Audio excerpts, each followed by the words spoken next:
If you're donating to a sperm bank, the sperm bank will pay you for your donation. Really? But then the sperm that you gave them no longer belongs to you. So can I donate my sperm every day? Become a professional sperm donator?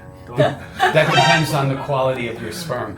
Hello， 大家好，我是拳击小潘。Hello， 大家好，我是 Vivi。好，今天要带大家来参观一家美国的代孕机构。对，其实这个机会非常的难得，因为其实我们这次来接二宝，原本只是想要开箱，帮大家看一下这边的托婴中心。对，而且代孕机构不好约，代孕这个议题，不管在每一个国家，我觉得都是比较偏向敏感的议题。像在台湾那个最近不是北模模拟考就出了一个题目，如果我的妈妈是代理孕母，超难。如果我妈妈真的想做这件事情的话，我会先了解她为什么想要做这件事情。是不是有逼他去做这件事情，而不是就说妈妈你不能代孕我们家里没有缺钱，我可以养你。而且我觉得就算缺钱去做也不是一件坏事啊，因为这就是一种只要是合法赚钱的方式，其实都对。可是我觉得华人社会是有分的，有分脏的钱，有分脏钱和干净的钱。可是我觉得我之前有读过犹太人的书，他们赚钱是不分干净，他们只分效率。在合法的情况之下，想要怎么赚，我个人认为是都 OK 的。好像偏题啦。如果高中时期写，如果我的妈妈是代理孕母这一题，我会写这个是没办法的，因为我妈妈已经太老了。二三类组应该是会理性分析的，然后一类组会写很多。所以呢，这次我们非常幸运的，在我们来接我们二宝的期间，就约到了，刚好有约到一家，我们就愿意让我们去问几个问题。我想这些问题呢，也是大家非常好奇的，也是我个人蛮好奇的。或许听完这些问题，这些高中生在写我的妈妈。如果是代理孕母的话，可能可以帮助很多吧。对，好，那我们现在要转场了，晚点见。晚点见。今天来到 RSMC 生殖中心，所以我们带了小小的见面礼。是的，小潘你好。你好。听说你们这里的实验室是南加州最大的。是。像你们这里做的案子都是代理孕母居多吗？还是也有很多都是植入自己体内？有自己植入的，也有代理妈妈植入的。我给你介绍一下，每一个罐子呢，里面都是液氮低温保存所有的胚胎，不管是冷冻卵子、冷冻精子和冷冻胚胎。因为现在其实和很多人聊天聊到，就尤其是28、30岁的女生聊天聊到，都很容易聊到冻卵的话题。你们这种实验室冰胚胎或是冰卵子，大概可以冰多久？你要存多久？我们就可以给你存多久？真的吗？存个20-30年没有问题。没20-30年都没有问题，因为在美国储存是没有上限的。对，只要你付了年费，我们就一直给你储存。我知道台湾有10年限制，但是在美国是没有限制的。对啊，像年轻女性如果存自己的卵子，那她可以来和你们买精子吗？可以的，通过美国 FDA 的独立认证的精子库，可以在精子库里买精子。在美国，我们不需要结婚证就可以培养胚胎。真的吗？所以单身女性呢，她只要有卵子在这，买了精子库里的精子呢，是可以去培养胚胎的。所以这样是合法的，完全合法。那像如果我是一个单身女性，然后我来找你，然后想要买精子，那我有办法看到这个捐精者的长相或者是一些背景吗？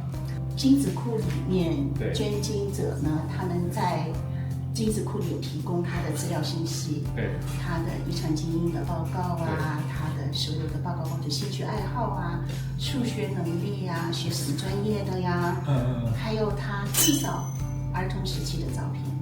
有的人还愿意提供成年人的照片。这个还蛮值得的，因为我知道在很多国家，其实就是买精子是不太能看到太多背景资料的，就等于是盲捐嘛。对。在美国呢，精子库是至少要有儿童时期的照片。那如果像是在这里和你们买精子，这样大概费用会是多少钱？在美国 FDA 认证的实验室买精子，一次性标配2管嘛。精子库的标价有一点不一样，有3800管的，也有4800管的。结果就是看你选的是哪个精子库。那卵子是会比较贵的，对。卵子是取的时候很麻烦，卵子很辛苦，所以说呢，捐卵者一旦贡献出卵子的话，卵子当然会比较贵。对。但是我们卵子库的标价也是很合理的，所以说到时候我给你看一看，你也就知道说是 affordable。现在我带你们跟我们的院长 Dr. David Halari 见面。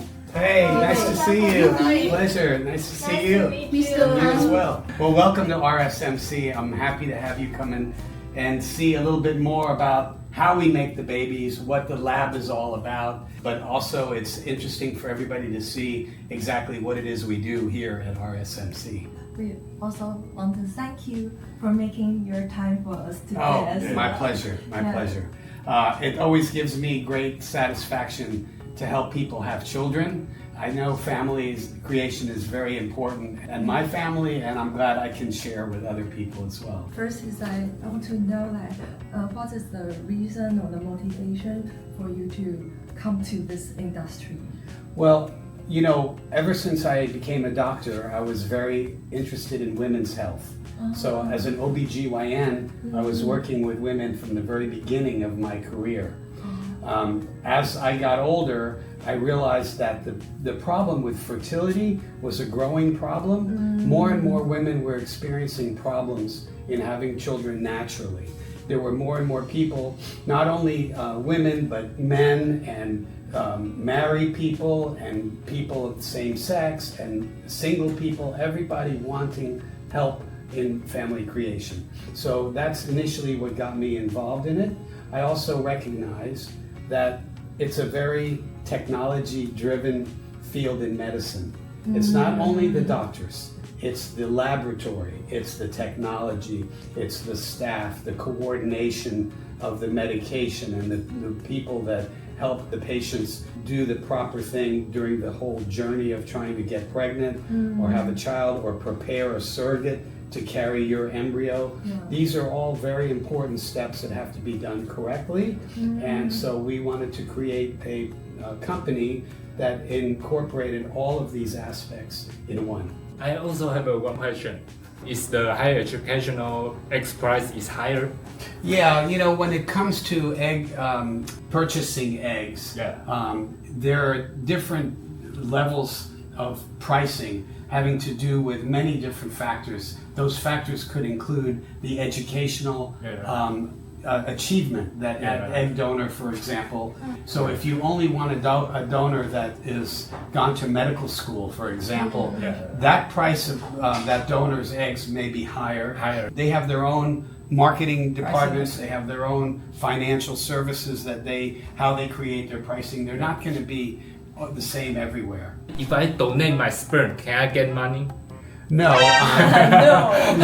you can't. But there are sperm banks. If you're donating to a sperm bank, the sperm bank will pay you for your donation. Really? But then the sperm that you gave them no longer belongs to you.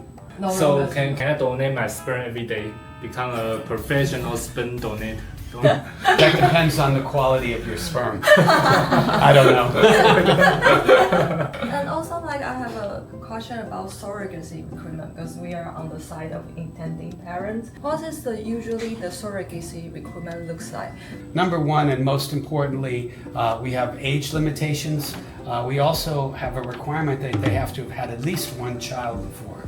And we have a panel of experts, doctors and nurses, that will review the previous pregnancies that these surrogates have had to make sure that they didn't have any kind of chronic underlying problem that could present a problem in future surrogacy journeys. So there are certain histories of obstetrical complications that will rule them out or preclude them from being considered as surrogates. In addition to that, besides reviewing their obstetrical records, we review their medical history, and they have to undergo a very rigorous evaluation in person, including physical examination. We do pap smear, we do toxicology screening. We also assess their uterus to make sure that the integrity of the uterus is okay. We look inside the uterine cavity during our evaluation for medical clearance exams, where we actually use a camera to look inside their uterus. So all these steps that we are taking kind of ensure the best conditions for embryo transfer and positive OB outcomes of healthy babies. OK， 今天非常谢谢 RSMC 的医生来替我们做很多关于代理孕母的详尽知识解说。那大家如果对代理孕母还有什么问题，欢迎在下方留言。喜欢我的影片，记得订阅、按赞、分享，还有开启小铃铛。我们下次见。I'd like to invite you to see what happens in the laboratory because, as I mentioned to you, a big part of family creation is the laboratory, and I'm very proud of our laboratory here at RSMC, state-of-the-art, full accreditation by all the organizations that regulate our industry, and because of the quality of our laboratory, I think our results are outstanding. And if you scan on those blue boxes, you'll see incubators. Each one of those incubators has up to 8 embryos that are growing.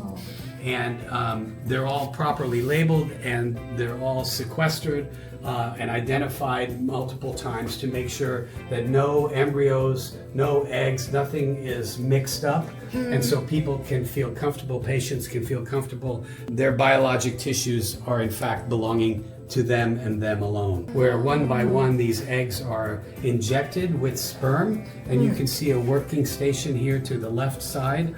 So this is how we fertilize the eggs, and we have a very high successful fertilization rate.